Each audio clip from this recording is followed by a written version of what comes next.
Bueno, hoy en esta rueda de prensa, ¿qué hemos querido denunciar? Primero, que en esta situación de crisis se está planteando, en vez de potenciar los servicios públicos, lo que se está haciendo es todo lo contrario. En una situación de crisis, en vez de potenciar los servicios públicos, la calidad y la creación de empleo, lo que se está planteando es en sentido contrario. A partir de ahí, tenemos que recordar que el año pasado hubo un decreto que supuso pérdida de derechos y en la mesa general hoy también se están planteando darle cobertura a esa pérdida de derechos y todavía más pérdidas de derechos. Se plantean más reducciones y más recortes.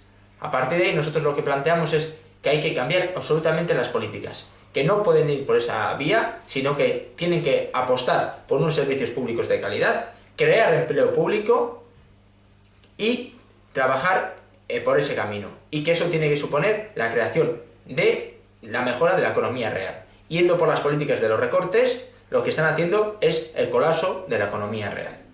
Y ante ese planteamiento lo que nosotros decimos es, o se retiran esos planteamientos o nosotros no volveremos a la mesa. Nosotros tenemos el 80% de la representación, el ALAB y Steilas, y lo que planteamos, o se retiran esas propuestas para el día 15 o nosotros nos retiramos de la mesa. Y a partir de ahí vamos a trabajar las movilizaciones, entendemos que hay que socializar en la sociedad y en los trabajadores afectados y para ello planteamos, dándole perspectiva, una manifestación, no, 3 manifestaciones en las capitales de la CAPV para el día 26 y un paro de 4 horas para el día 9 de febrero.